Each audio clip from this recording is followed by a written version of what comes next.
Hello అన్న నమస్తే, నేను వాసా లక్ష్మణ అన్న. అన్న. ఇప్పుడు మాట్లాడేది వెంకటేష్ అన్న లేకుంటే వేరే వాళ్ళు? లేదు, నేను వాళ్ళ కొడుకుని మాట్లాడుతాను. ఆహా, వాళ్ళ అబ్బాయా? లేకపోతే అది ఏంది అసలు జరిగింది ఏంటి అసలు వాస్తవంగా? అన్న, యాక్చువల్గా 1988లో మా తాత గారు ఆ, రామలక్ష్మణ భూమి కొన్నాడు. ఎవరి దగ్గర ఉన్న బాబు గారు అని ఒక ఆయన ఉంటాడు. ఆ, అంటే ఎన్ని సంవత్సరాలు అవుతుంది? 1988 అన్న. 1988 ల్యాండ్ మీరు కొన్నారు? నేను కొన్నాను. వాళ్ళు ఎప్పుడు తీసుకున్నారు? వాళ్ళు మొన్న 2016 తర్వాత తీసుకున్నారు. ఈ 100 నెంబర్కి ఫోన్ చేసింది వాళ్ళు న్యాయం కావాలని? మా నాయన 100 కాల్ చేసింది. 100 కాల్ చేసినప్పుడు మీ నుంచి కంప్లైంట్ తీసుకొని వాళ్ళని కదా విచారించాల్సింది. అదే కదా అన్న. అది చేయకుండా వాళ్ళు ఏం చేస్తున్నారు అంటే పోలీసులు వీళ్ళకి కొమ్ము కాస్తున్నారు. మా ప్రజలతో కొమ్ము కాసి మేము ఫోన్ చేసినా కూడా మేము కంప్లైంట్ చేస్తే మమ్మల్ని తీసుకుపోయి ఇప్పుడు కంప్లైంట్ చేసి మీరు కాబట్టి బాధితులు 100కు ఫోన్ చేసినప్పుడు మీ ద్వారా కంప్లైంట్ తీసుకొని వాళ్ళని పిలిచి విచారణ చేయాలి. వాళ్ళు సరిగా చెప్పకపోతే మీ ఇద్దరిని కూర్చొని బట్టి సమస్య పరిష్కారం చేయాలి. అదే అన్న. ప్లస్ అది కాకుండా ఇది ఎంఆర్ఓ గారి పరిధిలోకి వస్తుంది కదా, అవునన్నా. ఇది పోలీసుల పరిధిలోకి రాదు కదా ఇది విషయం. అవును. సో ఆయన ఏం చేస్తున్నాడంటే ఈ ఎస్ఐ ఎవరైతే ఉన్నారో మహేందర్. ఎస్ఐ పేరు ఏం పేరు? ఎస్ఐ పేరు మహేందర్. రేపు ఫోన్ చేస్తాను సేక్ నేను. ఎస్ఐకి ఫోన్ చేయండి, సి మహేందర్. దాని తర్వాత ఏఎస్పీ హనుమంత్ రెడ్డి కల్వకుర్తి. ఇప్పుడు అక్కడ మీ ఎమ్మెల్యే ఎవరు అక్కడ? వంశీకృష్ణ. Okay okay. వంశీకృష్ణ ఇప్పుడు వంశీకృష్ణ ఏదో అనుకుంటాను. ఇప్పుడు నాన్న ఎక్కడ ఉన్నాడు? నాన్న ఇంకా ఇక్కడ హైదరాబాద్లో ఉన్నాడా? అసలు వాస్తవంగా ఆ పుల్ల మందు రాకముందే మాకు ఫోన్ చేసి మనం చూసుకుంటుంటాం కదా. ఇది యాక్చువల్గా మాకు ఇంతకుముందు ఇవన్నీ తెలియదు అన్న. మేము కూడా తాగాలని కూడా అనుకోలేదు.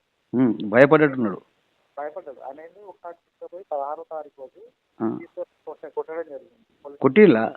కొట్టేది. ఎవడు కొట్టింది? కొట్టింది సి మహేందర్. ఎస్ఐ మహేందరా?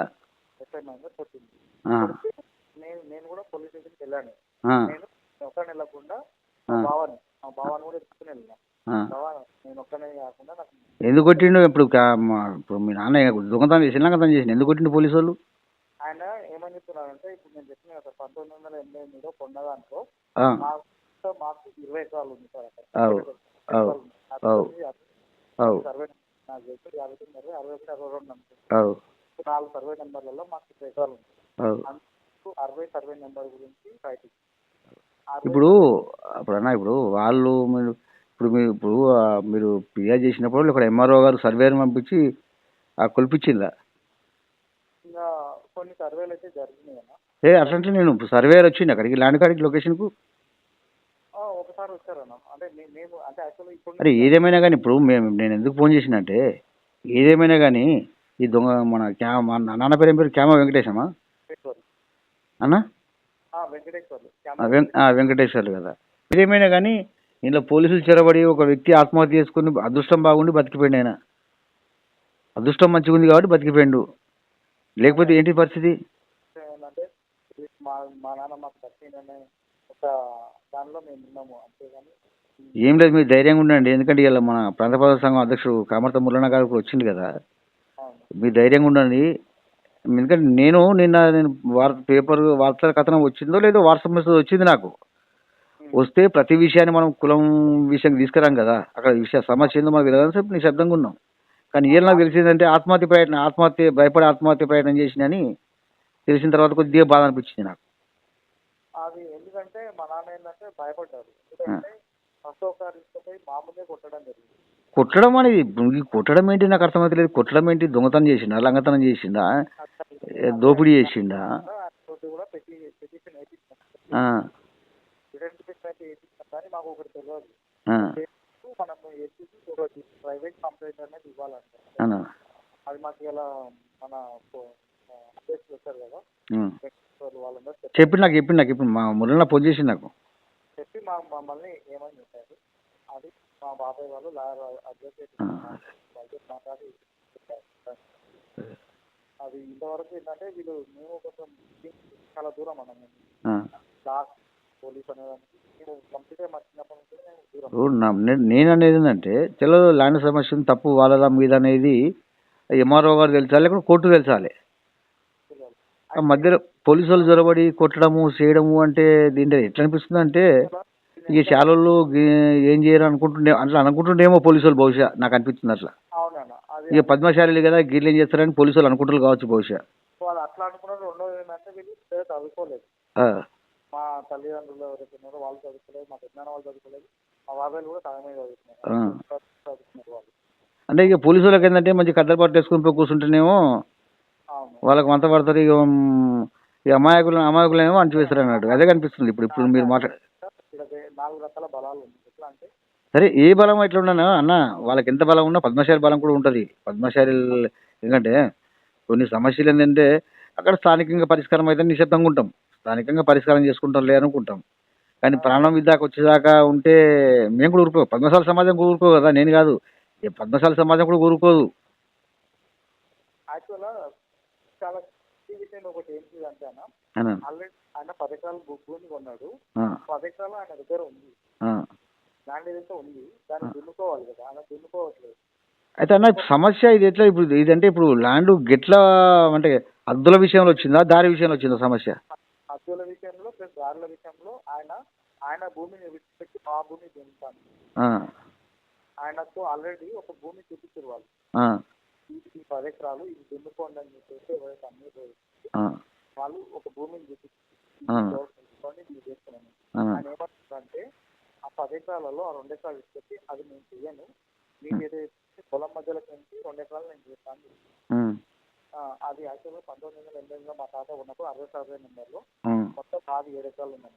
ఆ, ఆయనకు అదే సర్వే నెంబర్లో ఆయన కూడా 2 ఎకరాలు ఉంటుంది. ఆ, మాకు బిట్టే ఉంటుంది, ఒక స్టేట్లో ఆ, మామూలు ఒక బిట్టే ఉంటుంది. ఆ, ఆయన ఆ బిట్టు పెట్టేసి కరెక్ట్ సెంటర్లో ఆ, 20 ఎకరాలు కీలేటట్టు ఆ, ఆయన అందులోకించి 2 ఎకరాల లాగా కావాలంటారు, అంటే మధ్యలోకి కావాలంటున్నారు. ఆ. ఆయనకు ఒక పక్క తీసుకుంటే ఆయనకు బెనిఫిట్ ఉంటుంది, మాకు ఒక పక్క ఉంటే మాకు ఉంటుంది. ఇప్పుడు స్థానిక ఎంఆర్ఓ గారు ఏం చేస్తున్నారు? ఇంకా అంత వాళ్ళు యాక్చువల్గా ఎంఆర్ఓది కూడా నాకు అర్థం కాలేదు. ఒకసారి ఏంటంటే మొన్న కొట్టారని చెప్పాను కదా, ఆ, కొట్టిన తర్వాత మళ్ళీ మేము మా నాన్న చెప్పడానికి పోయినాము. ఆ. నేను బాబా మా పెద్దనాన్న పోతే మా ముగ్గురు మీద బైండ్ ఓవర్ చేసి. ఎందుకు బైండ్ ఎవరు ఎందుకు బైండ్ ఎవరు? ఎందుకు బైండ్ ఓవర్ అంటే ఆల్రెడీ దీనికంటే ముందు మా మీద ఒక అస్సాం కేసు గుర్తున్నట్టు ఆ, ఎస్సీ అట్రాసిటీ. ఆ. అంటే ఇప్పుడు అట్రాసిటీ కేసుకున్న ల్యాండ్కు సంబంధం ఉన్నది. ఆ ల్యాండ్ విషయంలో వాళ్ళు ఏం చేశారంటే కడీలు పట్టరు పార్టీ ఎస్సీలను పంపించారు. ఆ, వాళ్ళని మీరు పాసుకోండి, మీరు పాస్తే వాళ్ళు మీ దగ్గరకు వస్తారు, ఆ, మీ దగ్గరికి అడుగుతారు, మీ దగ్గరికి వచ్చి అడిగితే కేసు చేశాను అని చెప్పేసి వాళ్ళు పంపించారు. ఇది బాగా అయిపోయింది ఈ మధ్యకాలంలో మనం ఇది బాగా అయిపోతుంది ఇది. అయితే వాళ్ళు ఏం చేశారు, సరే అని చెప్పేసి వాళ్ళు అదే దాంతో అదే వాళ్ళు కడ్డీలు పాడితే ఆ, మా బాబాయ్ మా నాన్న చూసి ఇట్లా కడ్డీలు పాడతారు అని చెప్పేసి మా బాబాయ్ వాళ్ళకి ఫోన్ చేశారు. ఆ, మా బాబాయ్ వాళ్ళు మా నాన్న అందరూ కలిసి వచ్చారు. ఆ, ఆ రోజు మా నాన్నకు సత్యం కూడా ఉన్నాయి, ఆ, అందరు ఉన్నారు. ఉంటే ఆ రోజు కర్రీలు వాటర్తో వచ్చారు, పోయి అడిగారంట మా బాబాయ్ వాళ్ళు మా నాన్న వాళ్ళు మా ఎవరెవరు అడిగింది. ఆ, అడిగితే వాళ్ళు ఏం చేసి అందరినీ వాళ్ళ మీదనే కాకుండా వీళ్ళు ఫంక్షన్కు అది మా నాన్న వాళ్ళ దర్శనానికి వచ్చింది కదా, ఉమ్, వచ్చిన మా బావాళ్ళు అందరి పైన 12 మంది పైన వాళ్ళపైన కేసు వచ్చింది. ఇంకోటి ఆ సమయంలో నేను వినలేను, ఆ సమయం హైదరాబాద్లో ఉన్నా, నా పైన కూడా నాకు జాబ్ ఉంది, నన్ను కూడా ఎందుకంటే ఇట్లా ఇబ్బంది పెడితే వీళ్ళు దారిపోతారు, వీళ్ళని ఇబ్బంది పెట్టాలి, వీళ్ళని ఆర్థికంగా నష్టం చేయాలనేది వాళ్ళ లక్ష్యం. అదే అదే అది వాళ్ళతోనే కాదు కానీ వాళ్ళతో ఏం కాదు కానీ ఒకటేంటంటే నేను ఒకటే చెప్తా బ్రదర్, నేను ఒకటే అన్నా, నేను ఒకటే భరోసా ఇస్తా. పోలీసులు మళ్ళీ వస్తున్నారా, భయపడిస్తున్నారు మళ్ళీ వచ్చి? ఇంకా లేదు, అది ఇన్సిడెంట్ జరిగినప్పటి నుంచి వాళ్ళు ఇంకా మా గురించి రాలేదు. అంటే పోలీసులు కూడా కరెక్ట్ కాదు. పోలీసులు ఏంటంటే వాళ్ళ చట్ట పరిధులు వాళ్ళ పరిధిలో వాళ్ళు ఉండాలి.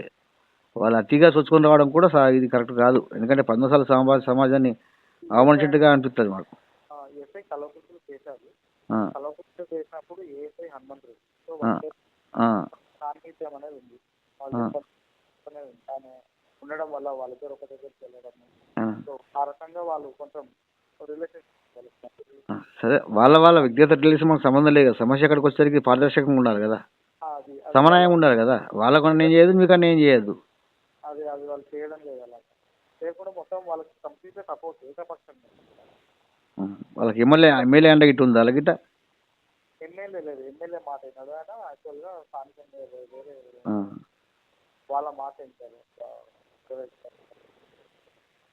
సరే నువ్వు ఒకటే నేను ఒకటే చెప్తుందంటే సమస్య ఎందుకంటే మీ దగ్గర రాకున్నప్పుడు సమస్య మీదే, సమస్య మా దగ్గరకు వచ్చింది కాబట్టి ఈ సమస్య పద్మశాలి సమాజం అనేది కొద్దిగా ధైర్యంగా ఉండండి. అవి దీనికి మీ నెంబర్కి ఈ నెంబర్కి వాట్సాప్ ఉందా? ఈ నెంబర్కి లేదన్నా నా నెంబర్ తీసుకోండి. మీ నెంబర్ నిన్న వార్త వచ్చింది కదా, వార్త ఒకటి వచ్చినాయా? అవును వచ్చింది. అది వస్తే నాకు పంపండి, నేను చూస్తా, రేపు లైవ్ పెట్టే ప్రయత్నం చేస్తాను నేను. ఓకే ఈ నెంబర్కి నా వాట్సాప్ ఇది నాకు వాట్సాప్ ఉంటుంది నాకు వైట్.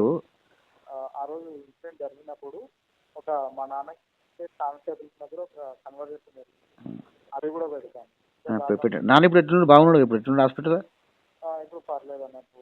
ఓకే. ఏ హాస్పిటల్? హైదరాబాద్ హాస్పిటల్ ఇస్తారు మేము. Okay okay. అదే ఇప్పుడు అవసరం లేదు. ఏ విషయంలో సార్ నాకు ఈ నెంబర్ నా వాట్సాప్ ఉంటుంది. నాగర్ కర్నూలు జిల్లా మండలం మండలం మంగూరు మండలం ఉల్పాల్ గ్రామం. ఉల్పర గ్రామం. ఉల్పాల గ్రామం.